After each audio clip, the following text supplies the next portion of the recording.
The Genetic Apex event came out a few days ago, and it's until November 28th. With these battles, you could get up to 24 hourglasses just by participating in them. But you could also gain a limited time badge based on how many wins you have.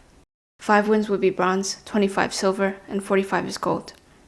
The people you go against are ones similar to your level. It's like ranked in any other games. You may think it's challenging to get gold, but in this video, I'll be showing you how to climb quickly and lots of tips on different types of decks. This guide doesn't have to be applied to just the Genetics Apex event. It could also be used for solo battles and random matches with people. So let's get started. I'm sure most people get at least an EX card in their collection as the game gives it in the beginning, or throw on their picks. This can be Starmie, Pikachu, Articuno, Moltres, etc. Every EX card, in my opinion, is suitable for the Genetic Apex battles, and this is if you use supporter cards to an advantage. First thing is to play the decks you have at the moment. Don't get too pressured in having the right powerful EX cards and calculated decks, because each one has their strengths no matter the type. So if you've been getting a Pikachu card, build an electric deck with a lot of supporter cards. If there's a Charizard, you could use the fire cards that are in the collection. Note that if you need some supporter cards, they could be bought with pack points for only 70 points each. Rental decks could also be used for cards you may be missing. If you're lucky to get various EX cards, try this water deck. I have Articuno and Starmie together. Even just having one of these is very powerful, because Misty is alongside them. If you flip the coin and you're lucky enough to get like 2, then Articuno would be available to use the 80 damage Blizzard move.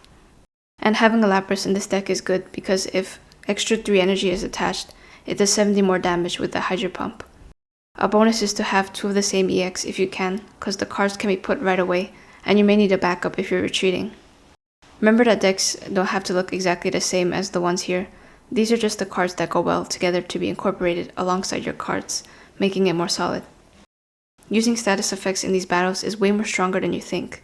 With combining both Weezing and Muck, there's extra damage, because Weezing obviously poisons the opponent, which reduces 10 HP every move, and Muck would deal 50 extra damage on top of the Venoshock if it's already poisoned. I like using the Arbok card so that the opponent can retreat.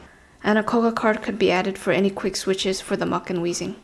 It's very useful if going against the Mewtwo decks, cause Psychic is weak to Dark, and there's a lot of Mewtwo decks out there.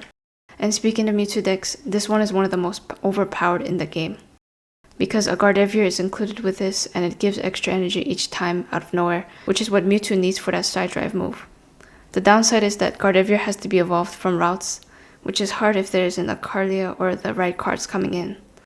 Best thing is to add duplicates of 2 at max to have a higher chance of getting the card. The red card is a 50-50. We don't know what cards the opponent is holding. It could be something that's bad, and then when they reshuffle it, it could be actual good cards. But if they actually have good cards in their deck, and then you reshuffle it, then it'll be actually better that they don't have those cards anymore. For the Pikachu EX deck, this is how it could be run through. There would be a Voltorb evolving into an Electrode that deals 80 damage, and that's pretty good already.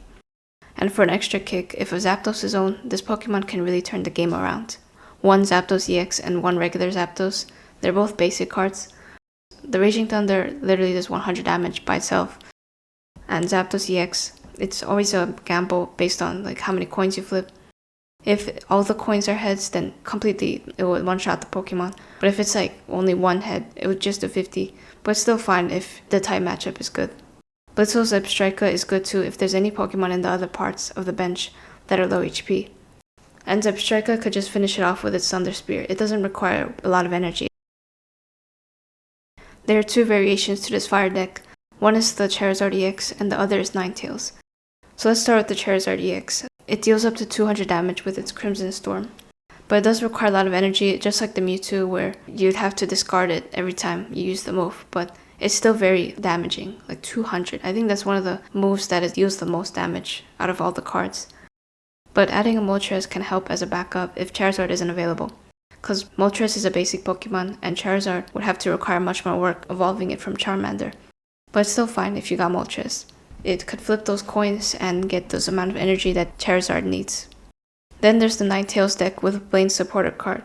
These 2 combined changes the Flamethrower move from 90 damage to 120. Blaine would help add 30 damage to the active Pokemon, which could one-shot a Pikachu EX. So that's crazy.